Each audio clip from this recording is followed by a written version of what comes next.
এই কাজ করলাম রমজান হওয়ার আগে 20 আলি লেবু বেচালছি আর এখন রমজান মাস আছে 250 টাকা কেজি লেবু আলি ব্যস্ত 80 টাকা 90 টাকা আলি আর আমার লেবু গাছ হুদা ফুল আর ফুল সব লেবু বেচা বয়ে দিছে সবই লস রে লেবু তোরে আমি আগেই কইছিলাম মানুষের কথা কান দিয়ে যাচ্ছি না আমার কথা শুনলে তুই আজকে একটা ফ্ল্যাট তোর থাকতো এই দেখ কলি তুই 30টা লেবু চলছ আর মাইন 400 টাকা লিবেছে এখন তোর কিরম লাগে কিরম লাগে আমার কথা কান দিলি না তুই হুজুরের কথা কান দিলি কারণ কিরম লাগে আসলে রে তোর কথা তুই তো আমার সবসময় দুস্থ 1 মাসের লেগে দৌড়ানা খাইলা মোহন আমি সবার বন্ধু সবাই বালা বুদ্ধি তোমার শুনলি না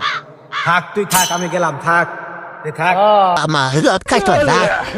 নেবু খালি হুদা ফুল লেবু এটাও লাগবো এটি কবে বড় হইব রমজানে ব্যস্ত নাম